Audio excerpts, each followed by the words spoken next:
السلام عليكم ورحمة الله وبركاته. بسم الله الرحمن الرحيم. الحمد لله رب العالمين، نحمده ونستعينه ونستهديه ونستغفره، ونعوذ بالله من شرور أنفسنا ومن سيئات أعمالنا. من يهدي الله فلا مضل له ومن يضلله فلا هادي له. أشهد أن لا إله إلا الله وحده لا شريك له، وأشهد أن سيدنا محمدا عبده ورسوله. اللهم صل وسلم وبارك على سيدنا محمد وعلى آله وصحبه أجمعين. قال رب اشرح لي صدري ويسر لي أمري واحلل عقدة من لساني يفقه قولي. سبحانك لا علم لنا إلا ما علمتنا إنك أنت العليم الحكيم. اللهم افتح علينا فتوح العارفين وارزقنا فهم النبيين. اللهم فقهنا في الدين وعلمنا التأويل. اللهم اجعلنا من الذين يستمعون القول فيتبعون أحسنه. ربي يسر ولا تعسر، ربي تمم بخير. أما بعد. Muslimin, muslimat, hadirin hadirat yang dirahmati Allah, alhamdulillah. Yang pertamanya kita memanjatkan setinggi-tinggi kesyukuran kita kepada Allah Azza wa Jalla, kerana pada malam ini sekali lagi diberikan kesempatan dan ruang kepada kita untuk kita sama-sama dapat melaksanakan salat fardu maghrib secara berjamaah, dan kemudian kita tidak meninggalkan tempat ini melainkan kita duduk di dalamnya untuk mendapatkan keberkatan, untuk kita mendapatkan maghfirah, keampunan daripada Allah Subhanahu wa taala. Mudah-mudahan Allah Subhanahu wa taala menerima setiap amal ibadah, amalan kebaikan, amalan saleh yang kita kerjakan, dan mudah-mudahan ianya diletakkan di dalam catatan suratan amal kebaikan kita. Allahumma amin. Para hadirin muslimin muslimat dirahmati Allah, kita akan menyambung bacaan hadis kita yang seterusnya. Bismillahirrahmanirrahim. Daripada Sayyidina Anas bin Malik radhiyallahu anhu. Hadis ini adalah hadis yang sahih yang diriwayatkan oleh Imam Al-Bukhari dan Imam Muslim. Kata Nabi sallallahu alaihi wasallam, qala Rasulullah sallallahu alaihi wasallam, thalathun man kunna fihi wajada halawatul iman, an yakuna Allah wa rasulahu ahabba ilayhi mimma siwahuma, wa an yuhibbal mar'u la yuhibbuhu illa Allah, wa an yakrahu an ya'uda fil kufri kama yakrahu an yuqdhafa fin nar. Rawahu Imamul Bukhari dan Imam Muslim. Nabi sallallahu alaihi wasallam menyebutkan di dalam hadis ini ada tiga perkara, ada tiga hal yang apabila ketiga-tiganya ada pada diri seseorang. Ada tiga perkara, ada tiga hal yang mana apabila ketiga-tiga perkara ini ada pada diri seseorang itu, maka ia akan merasakan kemanisan iman.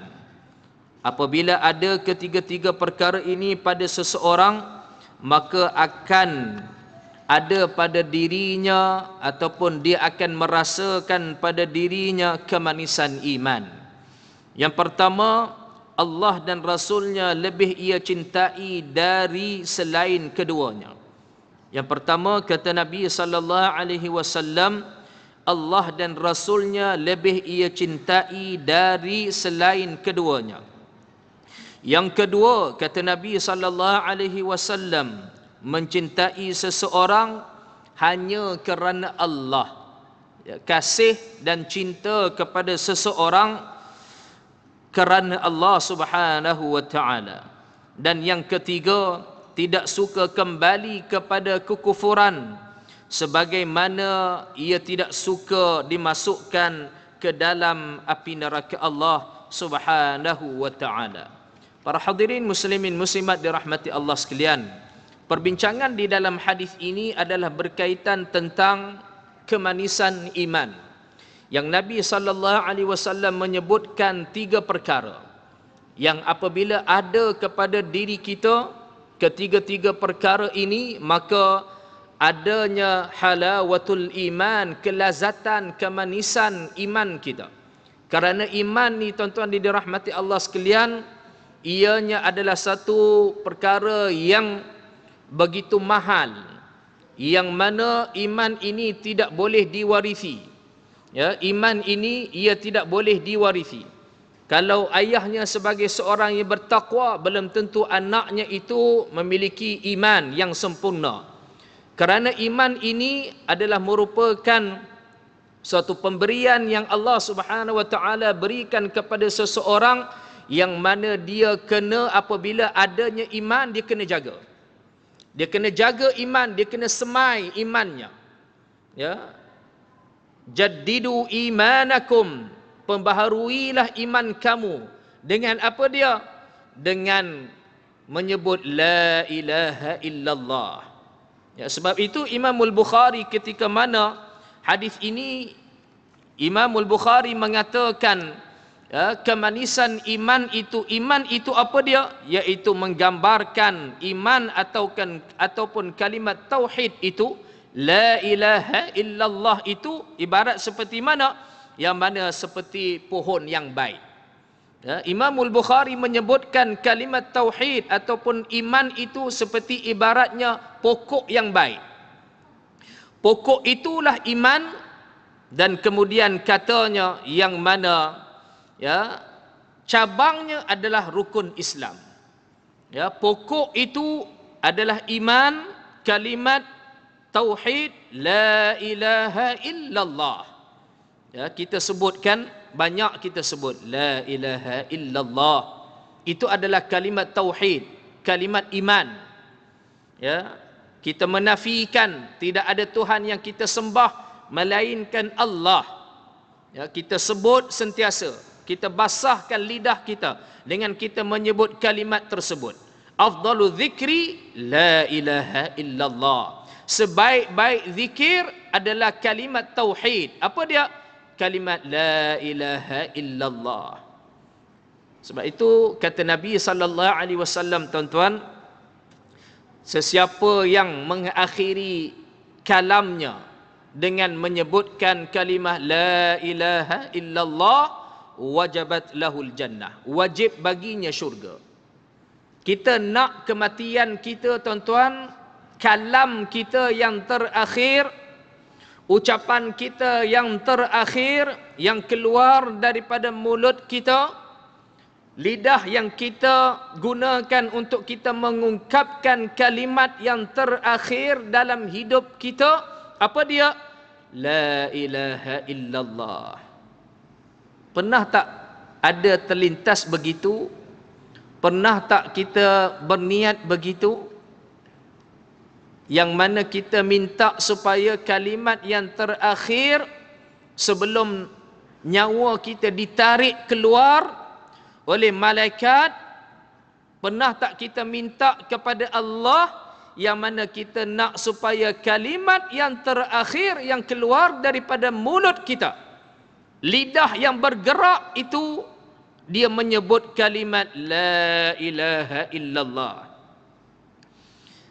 Kalau semasa kita sehat, tuan-tuan, ketika mana Allah Subhanahu wa taala berikan kesihatan, kita rasa malas nak menyebut kalimat tersebut, kita rasa berat untuk nak mengungkapkan kalimat tersebut, adakah kita yakin ketika mana kita berada di dalam sakarat, yang disebut dengan sakarat adalah ketika mana nyawa kita nak ditarik keluar daripada jasad kita.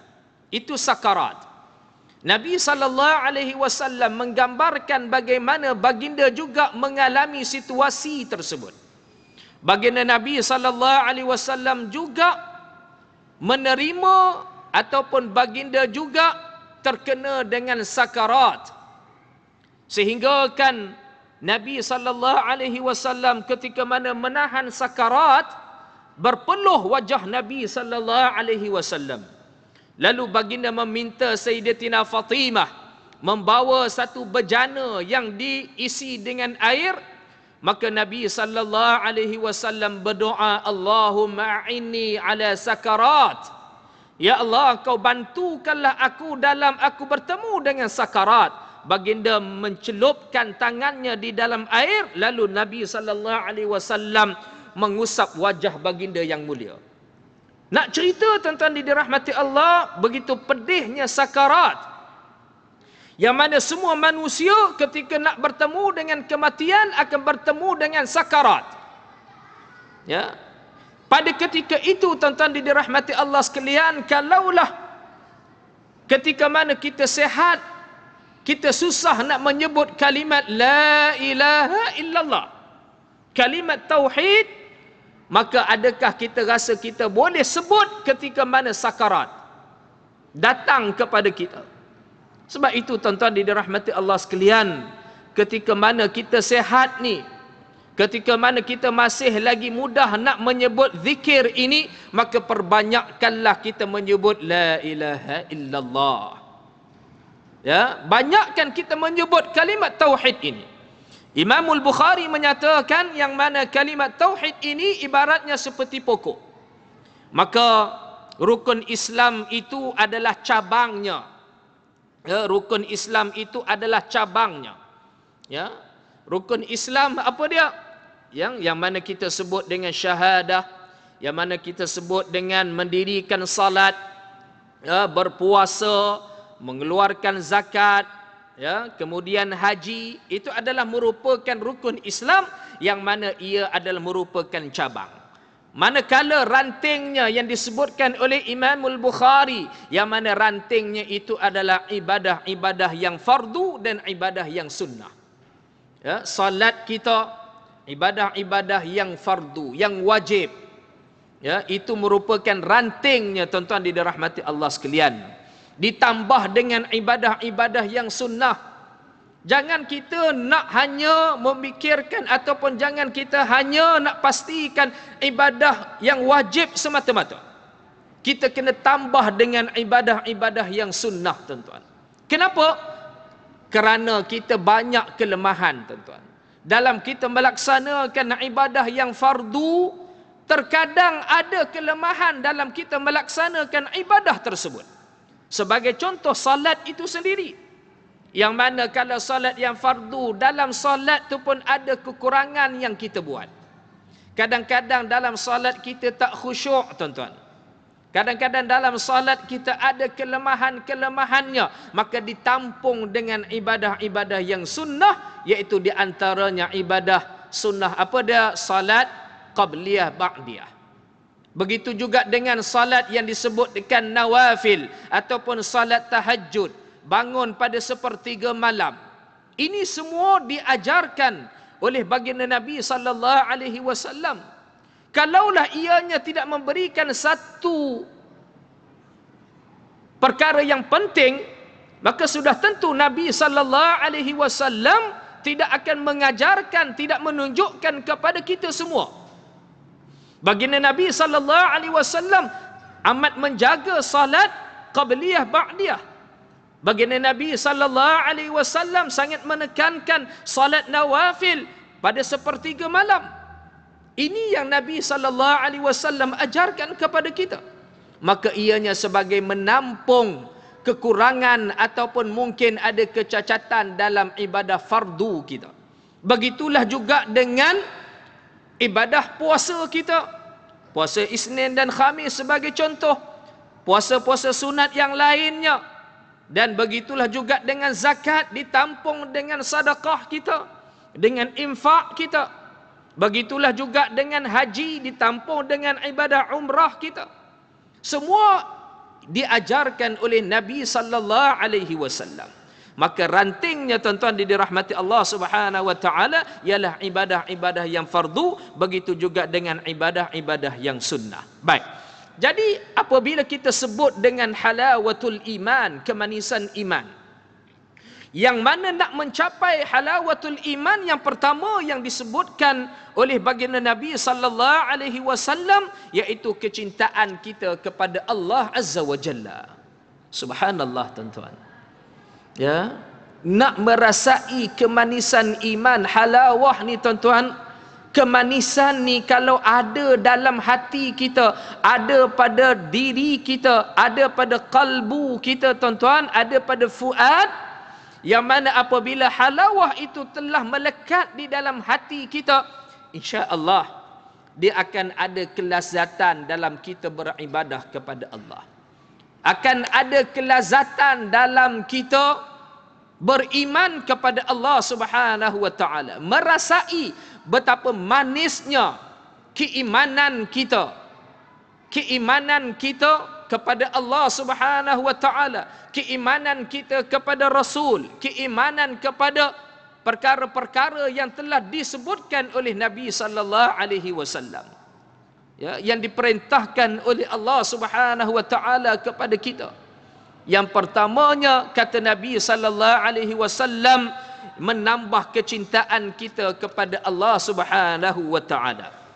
Tuan-tuan dirahmati Allah, di dalam perbahasan kitab ini, ya, sebab-sebab untuk kita nak dapat supaya kecintaan kita kepada Allah Subhanahu wa taala, bertambahnya kecintaan kita kepada Allah Subhanahu wa taala, yang pertamanya disebut di dalam kitab ini tuan-tuan, hendaklah menjaga ibadah-ibadah yang wajib.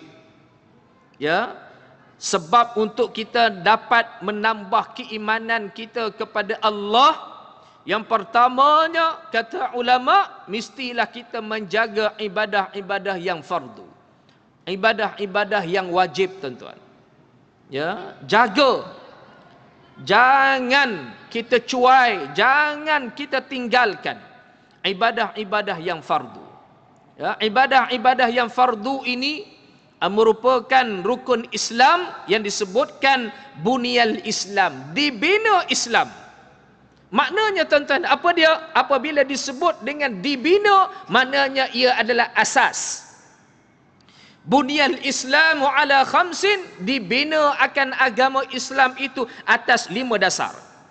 Maknanya tuan-tuan, kalau kita nak buat suatu bangunan, dia mestilah dimulakan dengan tapak asas. Kalau asas itu tidak kukuh tuan-tuan, bim itu tidak kukuh, maka binaan ataupun bangunan yang kita nak bina, lama kelamaan dia akan runtuh, dia akan hancur, dia akan tumbang kalau asas itu tidak kukuh. Begitulah dengan Islam. Kalau Islam itu tidak dibina dengan asas yang kukuh, maka Islam itu akan runtuh. Islam itu akan hancur, akan rosak, akan punahnya Islam. Yang mana asasnya, pokoknya itu apa dia? Dasarnya apa dia? Yaitu dengan syahadah, keimanan. Ya. Yang kedua disebut dengan apa dia? Mendirikan salat, ini asas. Kemudian apa dia? Berpuasa, kemudian zakat, kemudian haji. Ini adalah asas bagi agama Islam. Ya, untuk kita nak kukuhkan Islam, kukuhkan agama, mestilah dengan kita memelihara 5 asas ini tuan-tuan. Maka ulama menyebutkan, untuk kita nak menambah kecintaan kita kepada Allah, kerana kita nak supaya kita merasai kelazatan iman, yang pertamanya disebutkan di dalam hadis, yang mana meletakkan kecintaan kita kepada Allah, dan begitulah juga dengan Rasul sallallahu alaihi wasallam. Yang pertama tuan-tuan. Yang kedua disebutkan oleh para ulama, yang mana untuk kita nak menambah kecintaan kita kepada Allah, iaitu dengan kita membaca Al-Quran. Banyakkan baca Al-Quran tuan-tuan. Ya, baca Al-Quran, ia merupakan ibadah yang sangat tinggi, yang besar nilainya di sisi Allah Subhanahu wa taala. Baca Al-Quran, bayangkan Nabi sallallahu alaihi wasallam menyebutkan, membaca Al-Quran satu huruf itu diberikan kebaikan. Diberikan kebaikan. Bahkan satu huruf itu dibalas dengan 10 kebaikan. Ya. Kalau kita membaca alif lam mim, maka dikira satu huruf itu alif, satu huruf. Lam satu huruf, mim satu huruf. Baru 3 huruf kita baca, 30 kebaikan.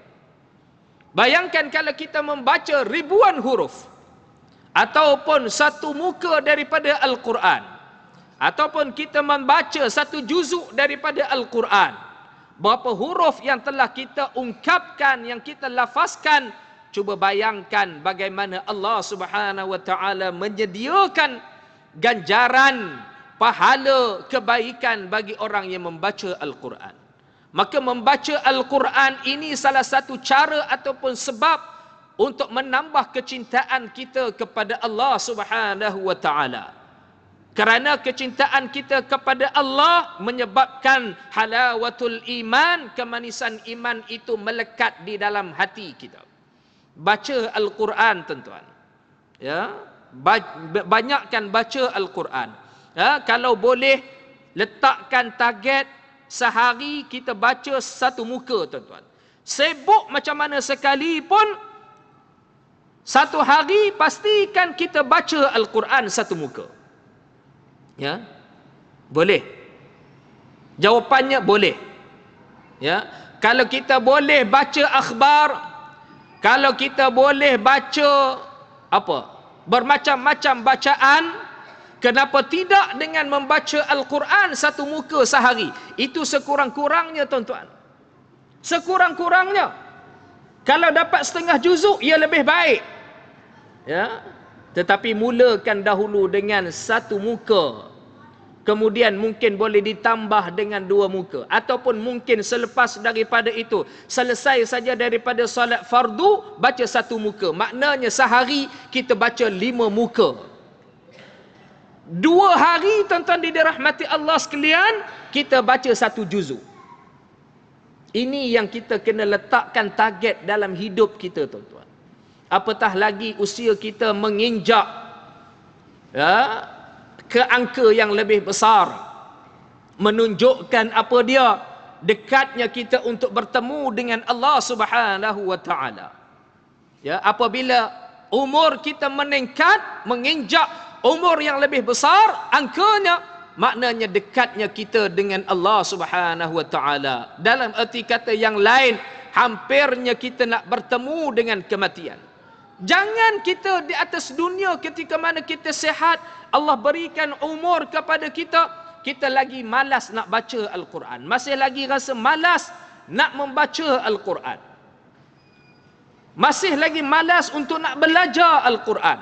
Sedangkan umur kita makin meningkat, tuan-tuan.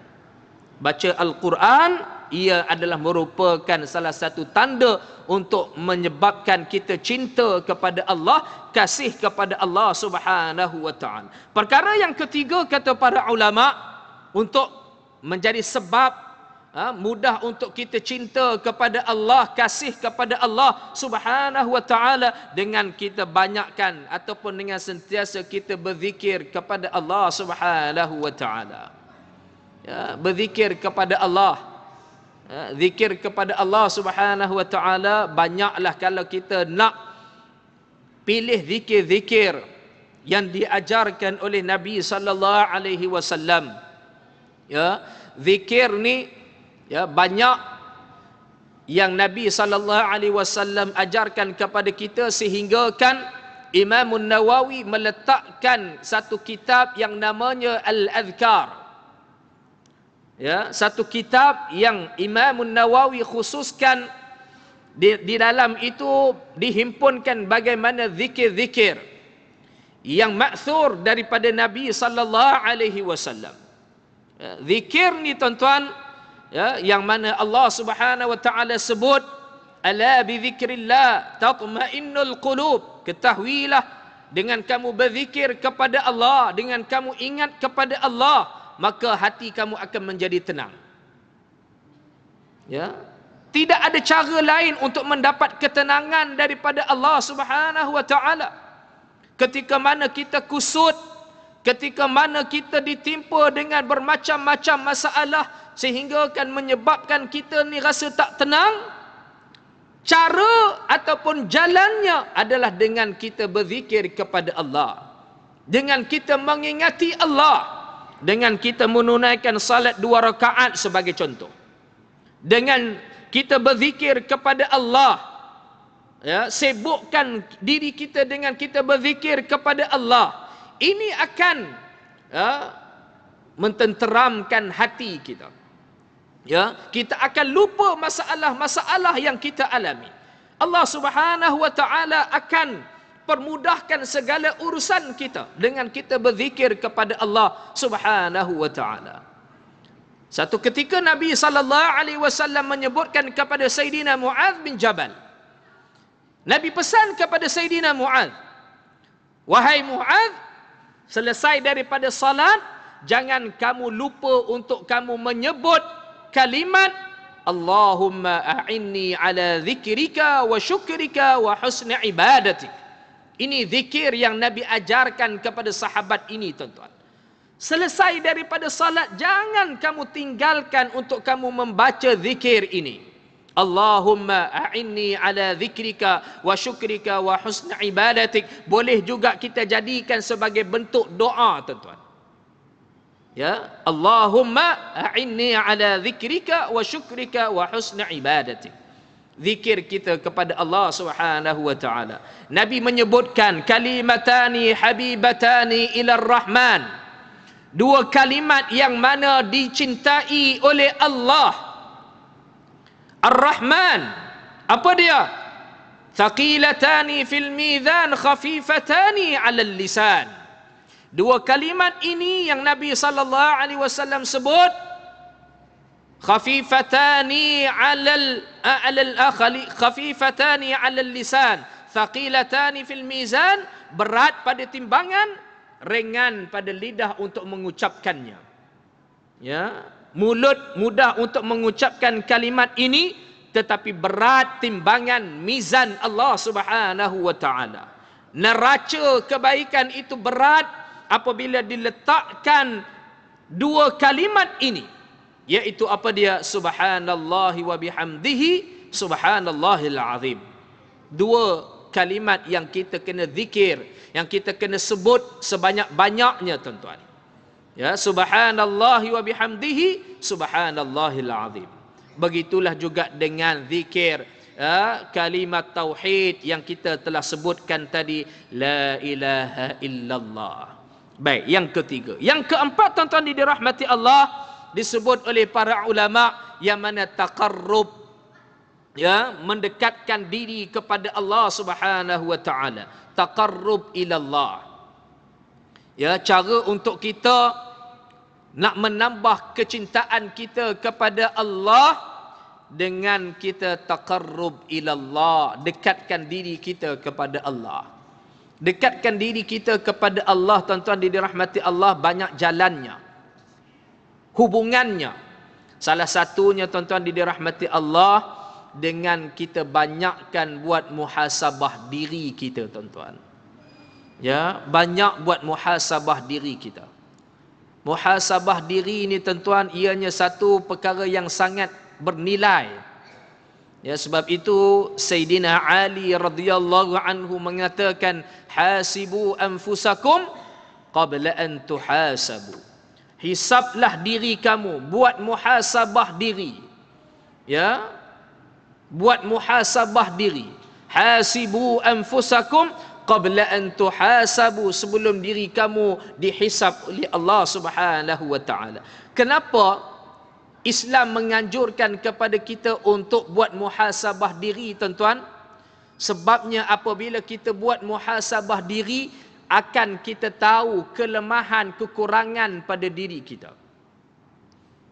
Kalau kita buat muhasabah diri, tuan-tuan, kita boleh tahu kekurangan ibadah yang kita telah lakukan.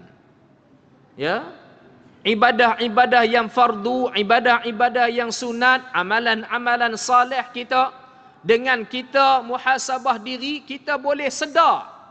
Kita boleh tahu rupanya banyak lagi kekurangan-kekurangan yang kita belum lakukan. Rupanya banyak lagi, masih banyak lagi ibadah-ibadah yang kita tinggalkan, yang belum kita buat. Apabila buat muhasabah diri, tuan-tuan. Kalau orang yang malas nak buat muhasabah diri ni, maka dia tak nampak kekurangan kelemahan pada dirinya. Baginya dia rasa sudah memadai dengan apa yang telah ada pada dirinya. Begitulah juga dalam kita bekerja, tuan-tuan. Kalau kita tak buat muhasabah diri kita, tuan-tuan, maka kita akan berada pada takuk yang sama. Ya, tidak ada kemajuan dalam kita bekerja. Kalau kita tak buat muhasabah diri, kita tak nampak kelemahan dalam kita sebagai seorang pekerja. Apa yang majikan nak daripada kita, kita tak nampak, tuan-tuan. Tetapi apabila buat muhasabah diri, rupanya ya ada perkara yang belum kita lakukan untuk menambah baik kita sebagai seorang pekerja. Jadi tuan-tuan dirahmati Allah sekalian, muhasabah ini penting. Apatah lagi muhasabah dalam kita sebagai seorang Muslim, sebagai seorang mukmin. Ya, banyak perkara yang masih lagi belum kita lakukan. Maka apabila buat muhasabah diri, kita akan berubah untuk menjadi manusia yang rajin beribadah kepada Allah sebagai contoh. Buat muhasabah diri, yang mana banyaknya dosa yang kita lakukan, kemudian akan hadirnya penyesalan, tuan-tuan. Ini yang disebut taqarrub ilallah, mendekatkan diri kita kepada Allah. Apabila kita buat muhasabah diri, banyaknya dosa kesalahan yang kita lakukan, kemudian datangnya penyesalan, kita bertaubat kepada Allah. Kita menyesal yang mana kita tak nak buat dah lagi. Dosa-dosa kita kepada Allah, maksiat yang kita lakukan, kita nak tinggal, kita nak buang terus, tuan-tuan dirahmati Allah sekalian. Ini taqarrub ilallah, mendekatkan diri kepada Allah dengan cara apa dia? Muhasabah diri, tuan-tuan. Baik, kemudian perbincangan kita apabila Nabi SAW menyebutkan apa dia? Untuk mendapat kemanisan iman, ayyakunallah wa rasuluhu ahabba ilaihi mimma siwahuma. Yang keduanya apa dia? Kecintaan kita kepada Rasulullah sallallahu alaihi wasallam. Ya, yang keduanya apa dia?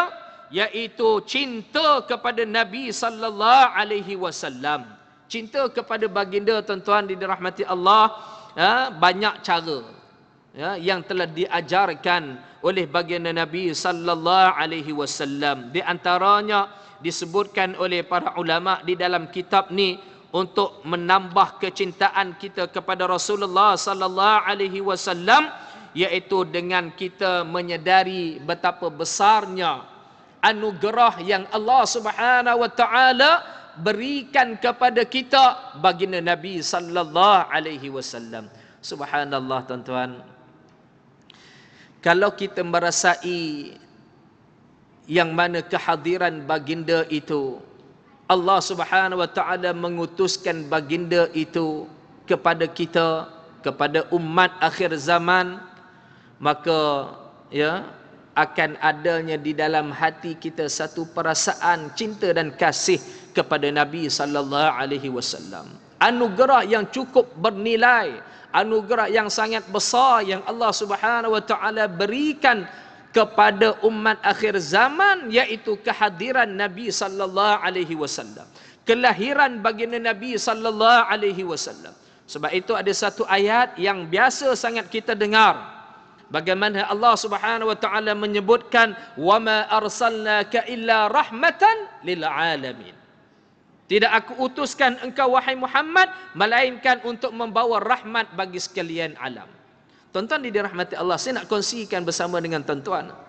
Kalau kita nak merasai, nak menjiwai betapa Nabi sallallahu alaihi wasallam hadir ya, sebagai Rasul wa khataman nabiyyin, penutup bagi para rasul ataupun para nabi, tuan-tuan dirahmati Allah sekalian, apabila kita pergi ke tempat-tempat athar Nabi sallallahu alaihi wasallam, apabila kita pergi ke tempat yang ada kesan Nabi sallallahu alaihi wasallam, pada ketika itu baru kita merasai, menjiwai bagaimana satu anugerah yang sangat besar yang Allah Subhanahu wa taala berikan umat akhir zaman, iaitu kedatangan baginda Nabi sallallahu alaihi wasallam. Saya baru balik mengerjakan umrah baru ni bersama dengan saudara Abang Akmal kita.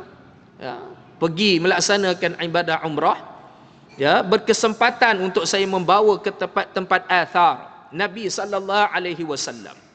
Ya, bagaimana kita merasai pengorbanan Nabi sallallahu alaihi wasallam.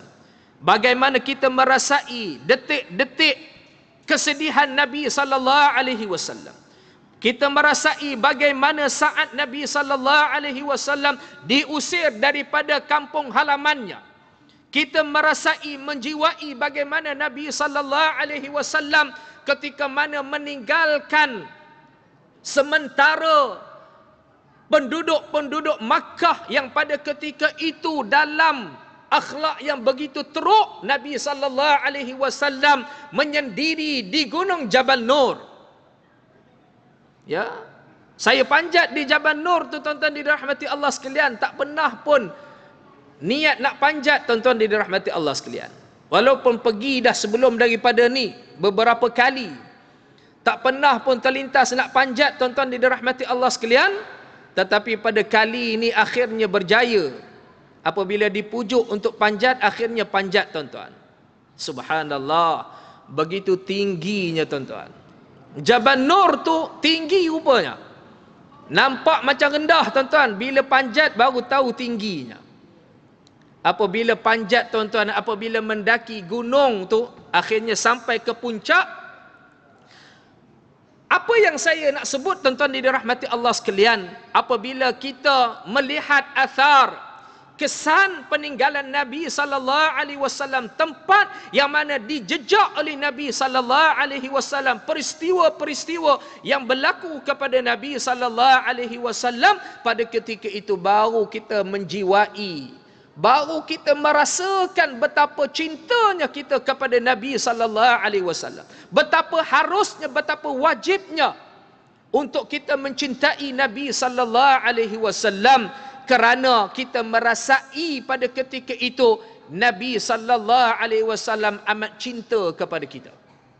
Subhanallah tuan-tuan dirahmati Allah sekalian, apabila kita memanjat mendaki gunung itu, ada beberapa perkara yang saya boleh simpulkan tuan-tuan, yang mana baru kita tahu, kita merasai, kita tahu dah sebelum ni tuan-tuan, tetapi apabila kita mendaki baru kita merasai yang mana betapa Nabi sallallahu alaihi wasallam adalah seorang yang sangat gagah tuan-tuan.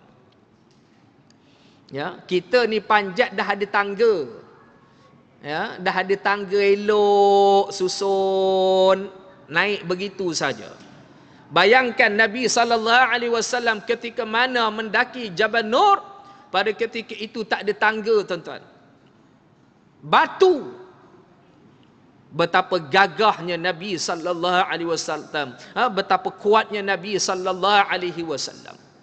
Ya, begitulah juga Nabi sallallahu alaihi wasallam, ya, ketika mana berada di atas, bagaimana Nabi sallallahu alaihi wasallam bertafakkur. Nabi sallallahu alaihi wasallam buat muhasabah tuan-tuan, mengenangkan bagaimana dakwahnya terhadap umatnya yang pada ketika itu akhlak yang begitu rosak tuan-tuan. Nabi sallallahu alaihi wasallam buat muhasabah diri. Dengan dakwahnya, adakah dengan dakwahnya itu masih lagi ada kekurangan? Sehingga kan masyarakat Makkah tidak boleh menerima Nabi sallallahu alaihi wasallam. Buat muhasabah diri di tempat yang begitu tinggi tuan-tuan. Merasakan bagaimana keadaan Nabi pada ketika itu. Perasaan Nabi sallallahu alaihi wasallam pada ketika itu tuan-tuan, duduk pada tempat yang mana athar Nabi sallallahu alaihi wasallam. Ni. Jadi sebab itu, ya, ulama menyebutkan, menyedari betapa besarnya anugerah yang Allah Subhanahu wa taala berikan kepada kita, yang mana dengan kedatangan Nabi sallallahu alaihi wasallam, kelahiran baginda Nabi sallallahu alaihi wasallam. Yang kedua tuan-tuan dirahmati Allah, dengan kita mengkaji sirah Nabi sallallahu alaihi wasallam. Ini salah satu cara untuk menambah kecintaan kita kepada Nabi sallallahu alaihi wasallam. Sebab untuk nak bagi menambah kecintaan kita kepada Nabi sallallahu alaihi wasallam, harus dengan kita membaca sirah Nabi sallallahu alaihi wasallam, mengkaji sirah Nabi sallallahu alaihi wasallam. Tuan-tuan dirahmati Allah sekalian, banyak kitab-kitab hadis yang telah merekodkan, yang dibukukan bagaimana perjalanan Nabi sallallahu alaihi wasallam, sirah Nabi sallallahu alaihi wasallam. Dan kalau kita nak merasainya tuan-tuan, tak dapat tidak mestilah untuk kita pergi ke tempat-tempat peninggalan Nabi sallallahu alaihi wasallam di bumi Makkah, di bumi Madinah. Inilah tempat yang penuh dengan barakah. Tempat yang Nabi sallallahu alaihi wasallam sebut tempat yang barakah, yang Allah Subhanahu wa taala pelihara keberkatannya. Tuan-tuan dirahmati Allah sekalian, kalau tuan-tuan ada duit, maka pergilah kedua tempat ini tuan-tuan. Ya, kalau kita boleh sampai ke UK, kita boleh sampai ke Amerika, kenapa tidak boleh sampai ke dua tempat yang barakah ini, iaitu Makkah dan Madinah?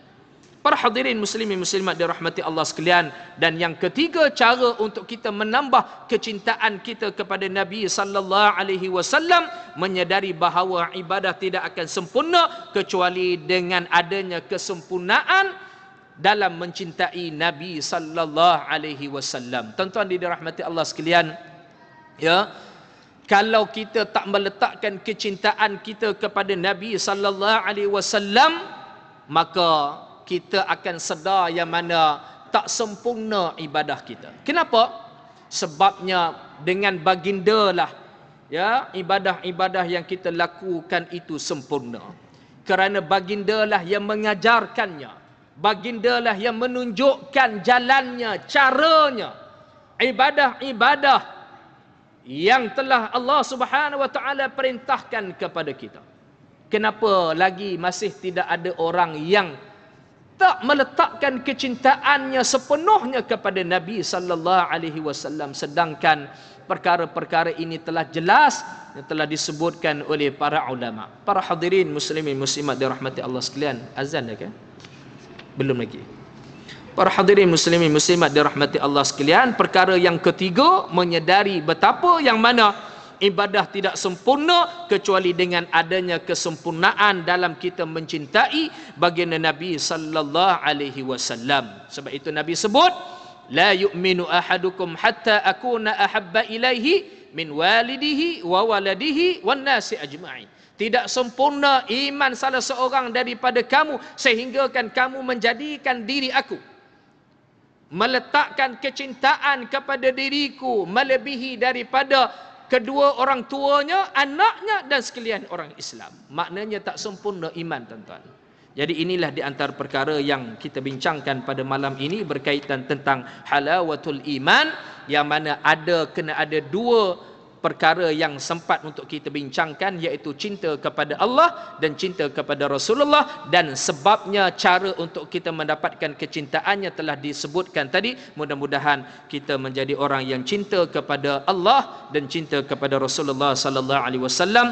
Saya tutup di sini sebabnya saya bertugas di Masjid Al-Falah. Mudah-mudahan perkongsian kita pada malam ini akan memberikan manfaat kepada kita semua. Sekadar itu saja. Aqulu qouli hadza wa astaghfirullah azim li wa lakum. Wassalamu alaikum warahmatullahi wabarakatuh. Bismillahirrahmanirrahim. Alhamdulillahirabbil alamin.